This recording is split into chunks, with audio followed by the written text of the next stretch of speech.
Welcome to Lesson 2. Are you ready to start putting your ideas into words and to start drafting your messages? In this lesson, you'll craft your messaging foundation pieces, including a clear description of your target audience, your value proposition, a customer emotional transformation statement, and a marketplace or competitive market positioning statement. I know that sounds like a lot, but don't worry. I've created a guided brainstorming document for you, and we've got ChatGPT. I've been doing this work with internal and external clients for more than a decade now, and it used to be incredibly laborious and time consuming. That's why agencies charge tens of thousands of dollars for it. But now, with ChatGPT, you should be able to do this within a few hours.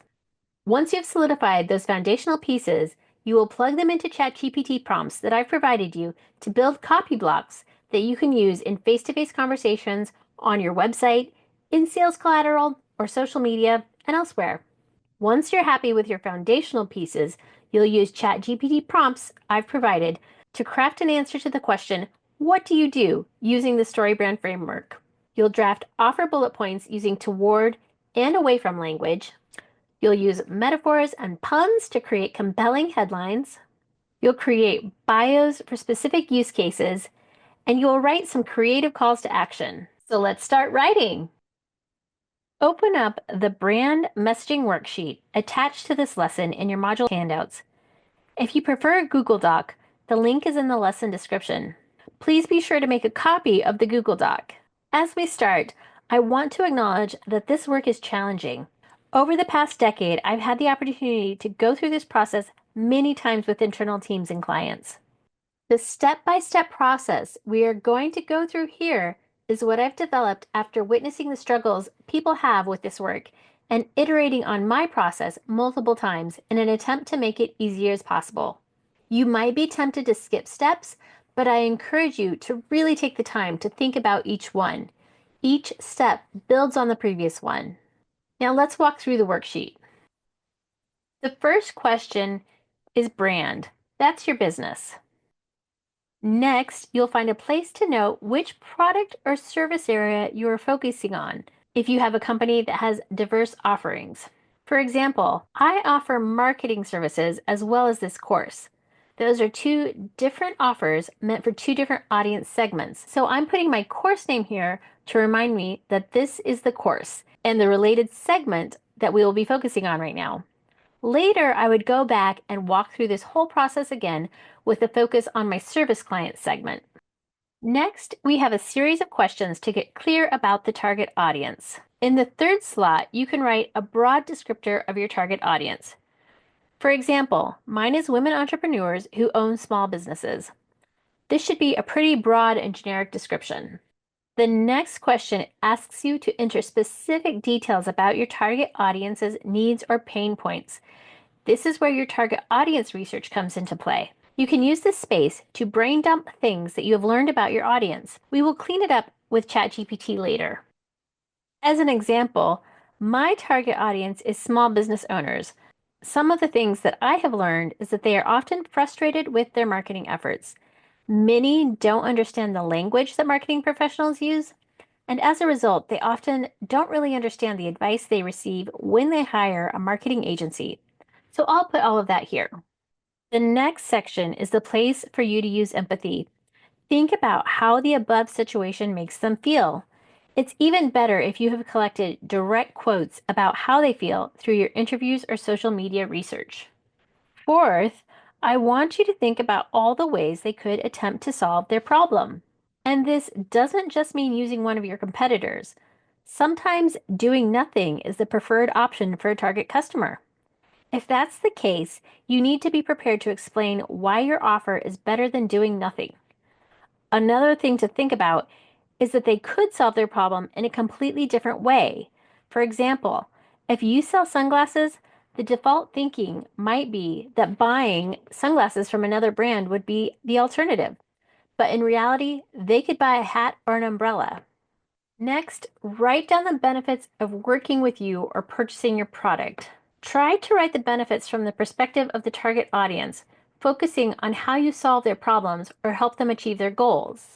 Then we want to capture how they will feel after they've solved their problem. Finally, what verifiable evidence do you have to support the benefits you've identified above? If you've done customer satisfaction surveys and have a high rating, that is something that could go here. Have you been recognized as an industry leader by another organization? That is another type of proof point that could go here. Maybe you are the first or only brand to develop a solution to a specific problem. That could be a potential proof point as well. At the bottom, I'm asking you to fill in a couple additional pieces of information that will help with our ChatGPT prompts and outcomes later.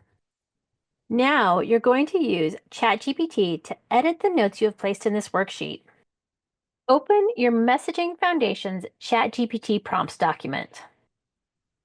Now you're going to copy and paste your brainstorm content into the appropriate sections of the prompts to get it ready for ChatGPT. One quick note, this first one is a two-part prompt, so you're going to ask ChatGPT for two different things. So to get started, we'll copy in the target audience and the details for their pain points. The prompt asks ChatGPT for 5 options. I always like to ask for multiple options because I find that there will often be a piece that I like in one and something else that I like in another. So let's go ahead and run this and see what we get.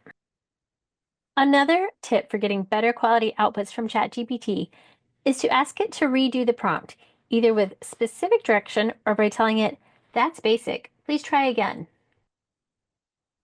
Now, I like to copy all of the answers into a Word document that I can easily reference in the refinement process. So now let's work on the second part of the prompt to get the audience's emotional stage. Paste in your content from the "How does this make them feel" section.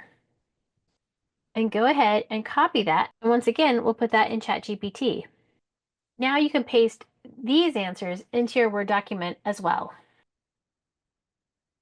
For the sake of this demonstration, I'm going to take the high-achieving, self-made women who are used to figuring things out, but when it comes to marketing, they're drowning in jargon, conflicting advice, and wasted effort for the first part of my target audience. For the second part about how they feel, I'm opting for the one that says frustrated and exhausted. They feel like they're throwing time and money into a black hole, spinning their wheels with marketing that never seems to work. When you have a statement that you're happy with, paste that into your messaging document and continue through this process until you have your foundational pieces built. Once you have your foundational pieces built, you will plug those into the appropriate spaces in your brand copy blocks ChatGPT prompts document and go through the same process to craft your copy blocks. Now you will copy this excessively long prompt text and paste that into ChatGPT. If you're happy with it, copy that and put it in your PDF as well.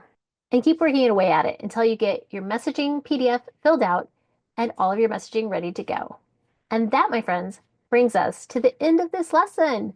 I will see you in the next lesson, which is our very last one.